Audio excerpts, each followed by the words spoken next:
Hello everyone. I hope आप सभी अच्छे होंगे। और इस वीडियो में हम लोग डिस्कस करेंगे जो मैंने फ़र्स्ट मॉक दिया है एसबीआई क्लर्क मेंस का। इसमें मेरे को 65 मार्क्स मिले हैं। मैं आपको स्कोर दिखाऊं तो मतलब इसमें मेरे को जो 65 परसेंटाइल है काफ़ी बेकार परसेंटाइल है।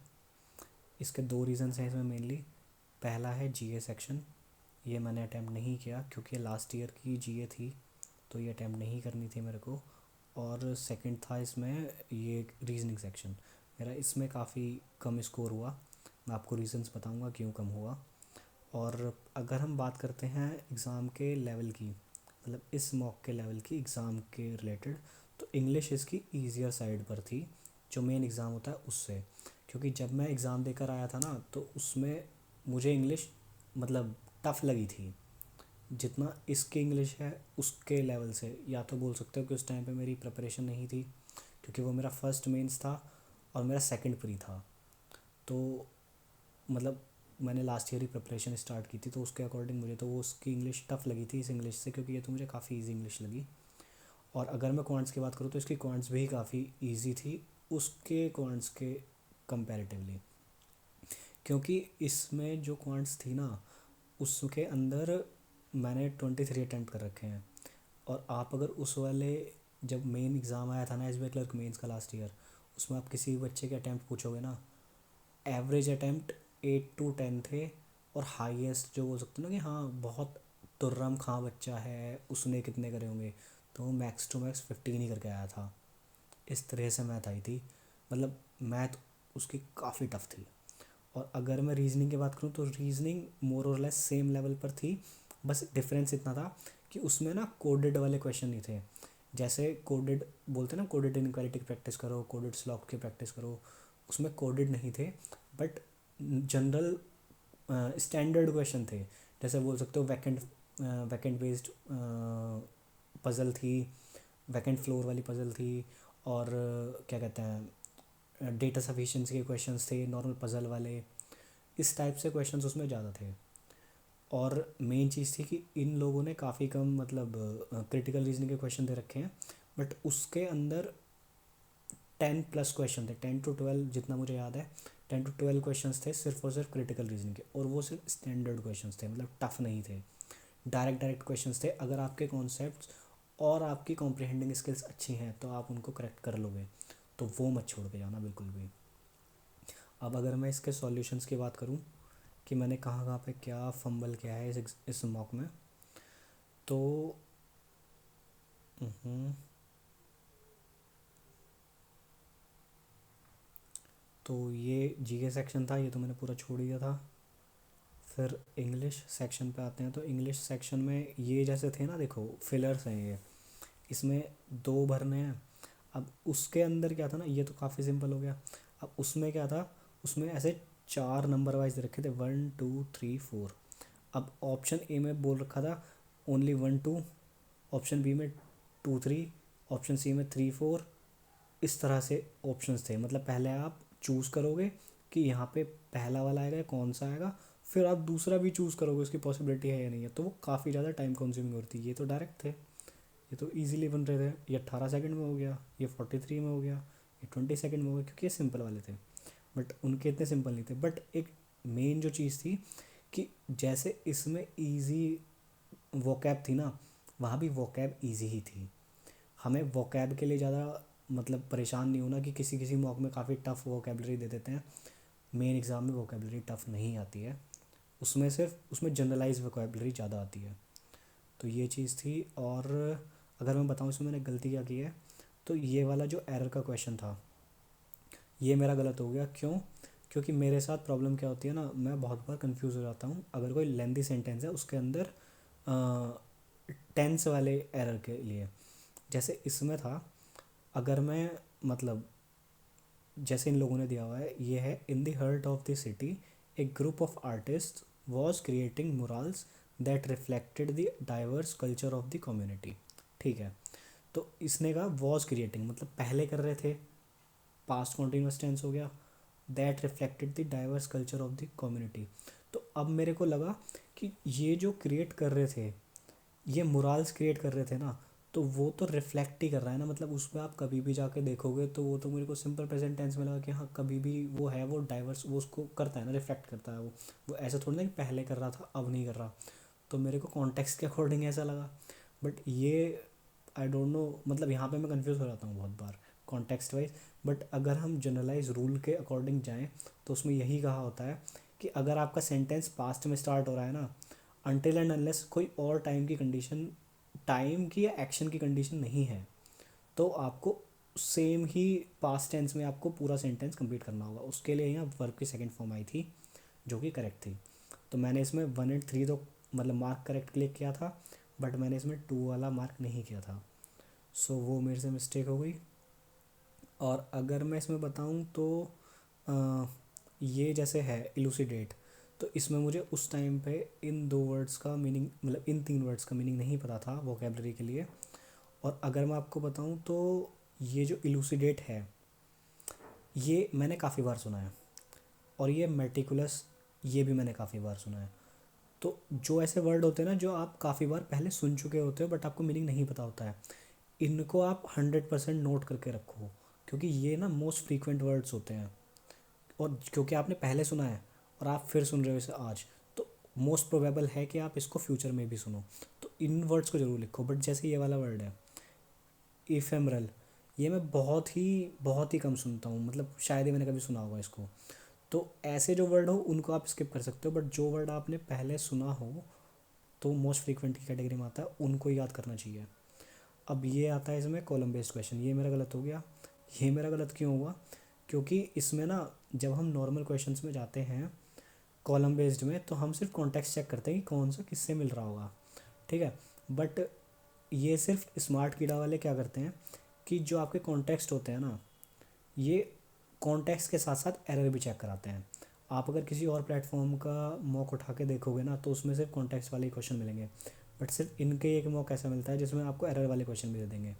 तो वो काफ़ी टिपिकल हो जाते हैं, क्योंकि यार आपको पहले तो नॉर्मल सॉल्व करना है, फिर आपको एरर भी चेक करना है, और आप फिर ना आप डरने लगते हो सॉल्व करने से, यार क्या ये वाला मेरा मैच तो हो गया, बट क्या इसमें मेरा कोई एरर है या नहीं है।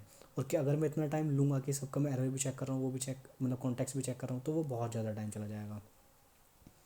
तो इसलिए मतलब इसमें बहुत बार दिक्कत हो जाती है। जैसे ये बिल्कुल सिंपल वाला था, due to the severe weather conditions all flights has been temporarily suspended at the airport. तो यहाँ पे ऑल फ्लाइट्स के साथ हैव बीन आना था बिल्कुल सिंपल। बट वो ये कि कॉलम बेस्ड क्वेश्चंस में आप इतना एक्सपेक्ट नहीं करते हो कि हाँ इस तरह के एरर भी हो सकते हैं, बट इनके होते हैं। फिर ये वाला क्वेश्चन मेरा गलत हो गया। इसमें क्या था, इसमें मतलब सेंटेंस करेक्शन वाला क्वेश्चन था। तो अगर आप इसमें नॉर्मली 4 ऑप्शन देखो तो नो करेक्शन के लिए तो हार्डली कोई जाएगा, जो कि मैं भी नहीं गया। तो अगर मैं इससे करेक्ट करूँगा तो पहली चीज़ तो ये दी प्रोजेक्ट सक्सेस, तो सक्सेस के बाद वॉज ही आएगा, तो वर वाले दोनों ऑप्शन अपने आप मैंने नेगलेक्ट कर दिए।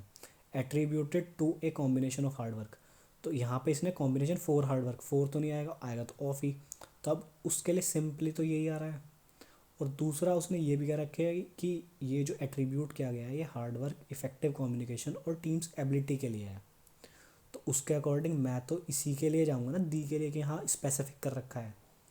बट ए था, नो करेक्शन था, और उसका कोई एक्सप्लेनेशन भी नहीं होता, तो पता नहीं है क्या था। बट मैं फिर भी दा ही जाता अगर यहाँ नो करेक्शन भी नहीं होता तो, क्योंकि मुझे तो स्पेसिफिक ही लगा कि हाँ ये रीजंस हैं।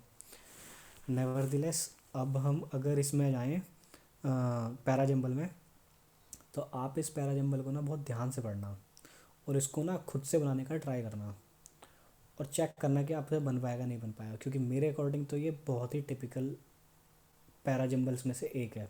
क्योंकि पैराजम्बल टिपिकल होने का मतलब ये नहीं है कि वो लेंदी हो। पैराजम्बल टिपिकल तब होता है जब आपको ये समझना है कि स्टार्टिंग मतलब उसमें पेयर्स ना बन रहे हों। जैसे यहाँ अगर आप कोई भी सेंटेंस देखोगे ना, ना तो आपको ये समझ में आएगा कि लास्ट में कौन सा आ रहा होगा, ना आपको स्टार्टिंग सेंटेंस ढूंढने में भी दिक्कत होगी, क्योंकि सब में अगर हम मेन जो इसमें नाउन चल रहा है वो ओल्ड बुक स्टोर चल रहा है। अब यहाँ भी दा से स्टार्ट है, और यहाँ भी दा से स्टार्ट है। इसमें आप जितने भी सेंटेंस में जाओगे ना सब में दा से बुक स्टोर स्टार्ट है। तो जब बुक स्टोर ही दा से स्टार्ट है, ए वाला सेंटेंस ही नहीं है, तो आपको वहाँ से भी कॉन्टेक्स्ट नहीं मिल रहा। आपके सारे पॉजिटिव सेंटेंस हैं, कोई ऐसा वो नहीं है कि हाँ नेगेटिव पॉजिटिव का कॉम्बिनेशन बन रहा हो जिससे आप निकाल सको, या स्टार्टिंग के कोई वर्ड से मिल के बन रहा हो नॉट ओनली बट ऑल्सो, ऐसा कुछ नहीं बन रहा। तो ये इतना टिपिकल हो जाता है ना कि आप अगर एक दो वर्ड ढूंढ भी लोगे तो बाकी कैसे ढूंढोगे। और अगर आपने दो चार बनाए और एक दो भी आगे पीछे हो गए जिसके वजह से सारे गलत हो गए, तो आपके काफ़ी मार्क्स यहाँ पे नेगेटिव में जा सकते हैं। तो इसलिए मैंने छोड़ दिया था और मेरे को टिपिकल भी लगा। फिर अगर हम इसमें क्वांट सेक्शन में आते हैं, तो क्वांट सेक्शन में जैसे मैंने आपको बताया कि ये ईजियर साइड पर था मेन एग्ज़ाम से, क्योंकि मेन एग्ज़ाम में सिंप्लीफिकेशन नहीं थे और इस मॉक में सिंप्लीफिकेशन थे। उसमें सीधे क्वेश्चन थे क्वाड्रेटिक इक्वेशन टाइप से, और क्वाड्रेटिक से भी जो स्टेटमेंट बेस्ड वाले आते हैं ना कि मतलब बहुत सारी चीज़ों के कॉम्बिनेशन से जाके तुम्हारी इक्वेशंस बन रही थी और उस पर 2 से 3 क्वेश्चन थे और वो भी लेंदी सा था।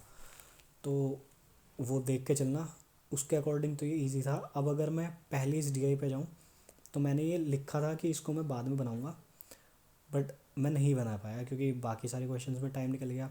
बट एक छोटा सा पॉइंट अगर मैं आपको बताऊं, तो आप एक चीज़ मतलब नोटिस करना कि जब भी आपको ये वाली मिसिंग टेबल वाली डीआई होती है ना, जिसमें एक वेरिएबल एक्स्ट्रा दिया हो आपको, मतलब एक या एक से ज़्यादा वेरिएबल एक्स्ट्रा दिया हो, तो अगर आपने उसको स्टार्टिंग में उठा लिया या आपने उसको मॉक में उठा लिया बाकी सारे क्वेश्चन को छोड़ के, तो आपकी परसेंटाइल अपने आप गिर जाएगी। क्यों? क्योंकि ये जब एक वेरिएबल ऐड ऑन होकर आता है ना, तो ये काफ़ी ज़्यादा टाइम कंज्यूम करते हैं आपके पर क्वेश्चन। तो इसलिए इसको जब उठाओ अगर आपको बाकी मतलब सारे क्वेश्चंस में आपको और क्वेश्चंस मिले ना करने के लिए इजीली, क्योंकि बन तो इजीली जाएगा बट ये टाइम कंज्यूमिंग होगा। तो ये मैंने स्टार्टिंग में छोड़ दिया था कि लास्ट में इसको आके देखूँगा, तो ये नहीं हुआ था। फिर ये मेरा ब्लंडर, ये 580 आपको दिख रहा है, उस टाइम पे मेरे को 24 का स्क्वायर 576 याद ही नहीं आया। पता नहीं मैं कौन सी दुनिया में खो रखा था, मेरे को याद ही नहीं आया। मैं 58/100 करके फिर मतलब 580/100 करके उसको सॉल्व करने का ट्राई कर रहा हूँ और फिर अप्रॉक्सीमेशन लगा रहा हूँ, जिससे मेरे ये गलत हो गया। और क्यों कर रहा हूँ वो? क्योंकि मुझे जल्दी करने हैं, क्योंकि मैं सिंप्लीफिकेशन फास्ट करता हूँ। और फिर क्योंकि मैं इसमें टाइम ले रहा था, तो वो और ज़्यादा पैनिक क्रिएट कर रहा था कि यार सिंप्लीफिकेशन फास्ट करता हूँ और लोग भी फास्ट ही करते हैं, और क्योंकि मैं स्लो हो रखा हूँ तो मे बी सब फास्ट करके मेरे से आगे निकल जाएंगे, तो वो पैनिक करके और फिर कैसे भी करके बस जल्दी निकल जाऊँ। बट हमारा मेन काम ना मेंस के एग्ज़ाम में खासकर क्वेश्चन सही करने का होता है, क्योंकि ये जो 2 मार्क्स, ये तो पूरा 1.25 मार्क्स गया है और ये पूरा 1 मार्क्स गया है, क्योंकि ये भी मैंने छोड़ दिया बाद में सोच के कि हाँ इसको बाद में देखूंगा, अभी लेंदी सा लग रहा है। बट ये 100% लेने के मार्क्स थे। तो ऐसे कोई भी सिंपल वाले क्वेश्चन आए ना, आपको लग रहा है कि उसमें टाइम जा रहा है, कोई बात नहीं, जाने दो, बट उसको सही कर लो, क्योंकि ये फिर भी बाकी क्वेश्चन से कम टाइम में ही होंगे। तो ये मेरे से प्रॉब्लम हुई। फिर ये सिंपल क्वेश्चन था बट स्टार्टिंग में देखा ही नहीं, काफ़ी इजीली बन जाता है ये। मतलब अर्थमेटिक तो फिर ऐसे ही होता है कि हाँ ठीक है बाद में देखेंगे, पहले बड़े बड़े क्वेश्चन देख लेते हैं। फिर ये वाली डीआई थी, मतलब सॉरी केसलेट थी, तो ये केसलेट तो काफ़ी इजी थी, काफ़ी इजीली बन गई थी। इसके 5 क्वेश्चंस करे, मैं आपको डायरेक्ट दिखाता हूँ कौन से नहीं करे। तो ये क्वेश्चन मेरा गलत हो गया। अब तो मुझे भी याद नहीं आ रहा ये क्या, इसमें क्या किया मैंने क्या नहीं किया, बट ये मेरा गलत हो गया था। हाँ, इसमें मैंने कैन नॉट डिटरमाइंड लगाया। और इसके क्वेश्चंस ना मतलब मुझे तो इतने टिपिकल लग रहे थे कि जिस टाइम मॉक चल रहा था ना, मेरा दिमाग ही नहीं चल रहा था कि लोग ये क्वेश्चंस बनेंगे कैसे। तो जैसे इसके पहले दो मैंने छोड़े होंगे, हाँ ये वाले, कि हाँ इसमें X% वेरिएबल लेके इसने मतलब बना रखा है इनके क्वेश्चंस को, कि पता नहीं कैसे ही हुआ। तो ये भी मैंने फिर स्किप करे थे उस टाइम पे, बाकी तो मैंने कर ही लिए थे।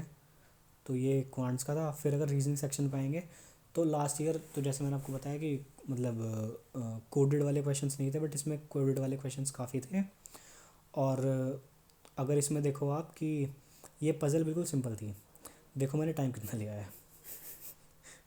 मतलब ये बहुत ज़्यादा टाइम हो गया। और सबसे बड़ी प्रॉब्लम ये कि फिर भी मेरे को ये 2 क्वेश्चंस गलत हो गए। मतलब कोई ये कंडीशन मैंने पता नहीं कैसे उठाई कैसे नहीं उठाई, ये 2 क्वेश्चंस मेरे, सॉरी ये 3 क्वेश्चंस मेरे गलत हो गए इसमें, जिसकी वजह से मेरी पूरी परसेंटाइल की एस्टेसी हो गई। ये 3 क्वेश्चन गलत हुए। और ये भी मेरी क्या कहते हैं, ये वाली जो थी ये वाली पजल में भी मेरे एक क्वेश्चन बना ही नहीं और एक क्वेश्चन ये गलत हो गया। अब अगर मैं ये बताऊँ तो ये इसलिए भी हो सकता है क्योंकि सब बोलते हैं कि हाँ रीजनिंग सबकी अच्छी होती है, तो हम लोग प्रैक्टिस ही नहीं करते। मैं खासकर प्रैक्टिस नहीं करता रीजनिंग की पजल्स की, क्योंकि मुझे लगता है कि वो काफ़ी ज़्यादा टाइम कंज्यूमिंग है मेंस की पजल्स को करना, और इतना वो फ्रूटफुल नहीं है। बट लिटरली अब मैं करूँगा, क्योंकि एक एक सेक्शन इस टाइम पे इम्पोर्टेंट है एसबीआई क्लर्क मेंस में, क्योंकि एसबीआई क्लर्क मेंस इस बार इजी नहीं होने वाला। एसबीआई पीओ से सबकी उम्मीदें हट चुकी हैं, और अब सबकी लास्ट उम्मीद इस पूरे सीज़न की सिर्फ ये एसबीआई क्लर्क मेंस है, और इसमें सबको इनफ टाइम दिया है। तो कंपटीशन तो लिटरली टफ होगा इसमें। तो अब से मैं डेली प्रैक्टिस पजल्स की भी करूँगा, तो ये करनी ही करनी है। और अगर मैं बताऊँ आपको ये दो क्रिटिकल रीजनिंग के बारे में, तो पहली चीज़ ये, क्रिटिकल रीजनिंग आप प्रैक्टिस करके देखो वीडियोस से, जो यूट्यूब पे वीडियोस होती हैं ना, जैसे हर्षल अग्रवाल सर की कोई मैराथन है 3-4 घंटे की, आप सबको पॉज करो क्वेश्चन को देखते ही, और उसको सॉल्व करने का ट्राई करो, और चेक करो आपके कितने सही हैं कितने गलत हैं। पहले तो मतलब आपको कॉन्सेप्ट क्लियर करने हैं, फंडामेंटल्स अपने क्लियर करने के बाद उनमें ट्राई करो कि आपके कितने सही हो रहे हैं कितने गलत हो रहे हैं, और फिर उसको मतलब पूरा फंडामेंटल्स क्लियर करने के बाद, अगर मैं आपको बताऊँ फंडामेंटल्स करने कहाँ से हैं, तो फंडामेंटल्स के लिए ना आप या तो कोई जीमेट की वीडियो देख सकते हो। जीमेट वाले जो टीचर्स होते हैं वो काफ़ी अच्छे से बता रखे होते हैं, या स्मार्ट किया वाले जो सर हैं उन्होंने भी काफ़ी ज़्यादा वीडियोस डाली हुई हैं। और एक तीसरे हैं इनफाइनाइट सिमल पे राजन सर, उन्होंने काफ़ी मतलब डीपली वीडियोस काफ़ी सारी बनाई हुई हैं क्रिटिकल रीजनिंग को लेकर। तो आप क्रिटिकल रीजनिंग वहाँ से कर सकते हो, और एक बार आपकी हो जाएगी ना, तो उसके बाद आप फिर ऐसे ही मैराथन्स, जैसे जो आर्ट ऑफ रीजनिंग वाले सर हैं उन्होंने काफ़ी लंबी मैराथन्स ले रखी हैं, जो स्टैंडर्ड क्वेश्चंस होते हैं जो एक्चुअल एग्ज़ाम में आए हुए होते हैं उनके ऊपर, तो आप उन पे प्रैक्टिस करो। स्मार्ट किला वाले सर ने काफ़ी सारी वीडियोस डाली हुई हैं, उनकी आप प्रैक्टिस करो। तो वहाँ से ना सिर्फ पॉज करके आपको वीडियोस के सिर्फ क्वेश्चंस का आपको पूरा टाइम लेके आपको सिर्फ सॉल्व करना है, और अगर आपके सही होते हैं तो आपको आइडिया हो जाएगा कि आपके कितने सही हो रहे हैं कितने गलत हो रहे हैं। फिर तो मैं आपको बताऊं तो मेरे 95% एक्यूरेसी रहती है। अगर मैं 20 क्वेश्चन एक वीडियो में देख के कर रहा हूँ ना, मतलब उनके सॉल्व कराने से पहले, तो 20 में से 18 क्वेश्चन मेरे 100% करेक्ट होंगे। बट अगर मैं इन पे आऊँ जो इनके मॉक्स में होते हैं, जैसे स्मार्ट कीड़ा की मॉक की पहले, मतलब स्मार्ट कीड़ा की जो वीडियो सॉल्यूशंस है ना जो इनके यूट्यूब चैनल पर डले हुए हैं, मेरे उसमें 100% करेक्शन होते हैं। मतलब कि हाँ शायद ही कोई क्वेश्चन गलत होगा, शायद ही, अगर मैं 40 क्वेश्चन कर रहा हूँ तो एक या दो क्वेश्चन गलत होंगे, बाकी मेरे सारे क्वेश्चन सही होंगे। बट इनके जब मैं नॉर्मली इनके क्वेश्चन सॉल्व करने पाता हूँ मॉक्स में, तो वो डिफरेंट ही होते हैं, क्योंकि वो क्वेश्चन ही डिफरेंट होते हैं। ये लोग तुमसे ट्राई करेंगे, तुम्हें क्रिटिकल रीजनिंग का काम होता है कि क्रिटिकल रीजनिंग सिखाना, आप सही क्वेश्चन पे पहुँचो। बट इन लोगों का काम होता है कि आप कैसे क्वेश्चन को गलत करो। तो इनके जो कंटेंट क्रिएटर होते हैं ना, उनकी वजह से आप अपने क्रिटिकल रीजनिंग को गलत समझ के और क्रिटिकल रीजनिंग को नेगेटिवली मत लो। ये बहुत ही स्कोरिंग चीज़ है, और इनसे ज़्यादा मतलब एक्सपेक्टेशन मत करो। जैसे आपको मैं बताऊं एग्जांपल के लिए, ये क्वेश्चन है, इसमें कोर्स ऑफ एक्शन का है कि क्या इसके कोर्स ऑफ एक्शंस होंगे। तो इसमें सिंपल क्या हुआ है, cyber frauds have been a hot topic of late, मतलब काफ़ी लंबे टाइम से हॉट टॉपिक है साइबर फ्रॉड्स होने का। Many bank account holders across the country have reported loss to cyber digital electronic frauds. मतलब कि काफ़ी बैंकों ने क्या है, aside from the fact that people lose savings, what should be worrisome is that in all such instances money gets siphoned out of the country's banking system with potential use of for illegal activities including drug trade, financing terrorism and anti-national activities। मैं आपको बताऊं, जब एक जो हम ये cyber frauds जो होते हैं ना, जैसे किसी ने किसी के साथ में स्कैम किया, किसी ने उसके अकाउंट से पैसे किसी भी तरह से फिशिंग के थ्रू या किसी भी थ्रू निकलवा लिए।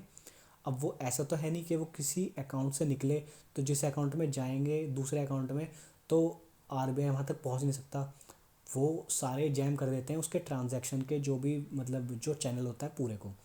तो उससे बचने के लिए वो लोग क्या करते हैं कि उसी से पहले, जैसे एक के साथ फ्रॉड किया, अब वो दूसरे के थ्रू उसको ना क्रिप्टो करेंसी में इन्वेस्ट कराते हैं, और फिर उसको कंट्री के बाहर भेजते हैं, जिससे वो मतलब काफ़ी ज़्यादा इलीगल चीज़ों के लिए वो यूज़ होता है। ठीक है, हमने मान लिया। अब इसने कोर्स ऑफ एक्शन में पहला क्या दिया, RBI should examine the harmonisation of its current instructions to banks regarding KYC norms. मतलब जो तुम्हारे बैंक अकाउंट होता है और जो उसके सारे जो चैनल्स होते हैं उन सबको केवाईसी के थ्रू लिंक रखें, जिससे हमें ये पता चलता रहे कि अगर हमने अपने अकाउंट से पैसे ट्रांसफ़र करे हैं तो कहाँ तक करें हैं और किस किस चीज़ों में करें। जैसे अगर उसका पैसा किसी ब्लॉकचेन के थ्रू जाएगा या कहीं जाएगा तो वो भी तो पता होना चाहिए ना कि कहाँ जा रहा है कहाँ नहीं जा रहा है। तो हार्मोनाइजेशन उस तरह से। तो अगर मैं लॉन्ग टर्म में देखूँ तो ये तो काफ़ी अच्छा सॉल्यूशन है कि हाँ यार, अगर सब चीज़ें हार्मोनाइज हो जाएंगी तो फिर ये साइबर फ्रॉड्स के पैसे से बाहर नहीं जाएंगे। ठीक है। फिर banks should conduct thorough research in order to update cyber security threats. ठीक है, उसके लिए उनको करना चाहिए, और मिटिगेशन टेक्निक्स। तो ये तो बिल्कुल 100% करेक्ट है, टू सही है। RBI should comprehensively define KYC responsibility in the financial sector. अब इसको मैं नेगलेक्ट कर सकता हूँ क्योंकि केवाईसी नॉर्म तो नॉर्मल पब्लिक के लिए होता है ना, तो उसमें वैसे नहीं, उसमें दिक्कत है। तो मैं 1-2 के लिए जाऊँगा। इन लोगों ने दिया ओनली 2। अगर आप इनका सॉल्यूशन देखोगे ना, अब 1 में देखो उन्होंने क्या कहा है।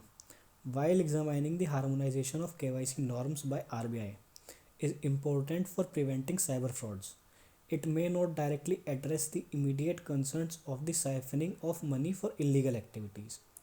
मतलब ये सही है, केवाईसी नॉर्म इम्पोर्टेंट है ये साइबर फ्रॉड बचाने के लिए, बट ये डायरेक्टली अभी इमीडिएट कंसर्न नहीं है, मतलब इमीडिएट सॉल्यूशन नहीं है इसका। यार हद हो गई। मतलब हम तो, अगर आप मुझे 4 ऑप्शन मतलब 5 ऑप्शन नॉर्मली दोगे तो मैं उसमें सबसे पहले स्पेसिफिकली इसके पास जाऊँगा, नो डाउट कि यहाँ सबसे बेस्ट सोर्स ऑफ एक्शन यही है।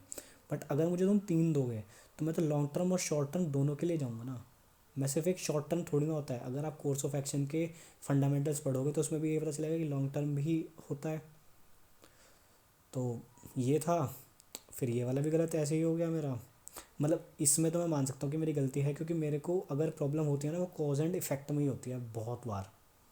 क्योंकि इसमें मैं बहुत बार कंफ्यूज होता हूँ, ऐसे नहीं कि कौन सा किसका कॉज और किसका इफेक्ट है, बट ये वाले जो होते हैं ना कि दोनों किसी इंडिपेंडेंट के इफेक्ट हैं या किसी दोनों मतलब सम कॉमन कॉज है वगैरह वगैरह। तो इस टाइप वाले क्वेश्चन में मैं कंफ्यूज हो जाता हूँ बहुत बार। फिर ये वाला तो मेरा सही था, जो ये वाला क्वेश्चन था, क्योंकि इसमें 5 ऑप्शन थे तो इसमें डायरेक्टली उसके पास पहुँच गया था। तो ये इसमें मेरी दिक्कत हुई। तो ऐसा कुछ ये मॉक था। Thank you guys, thank you.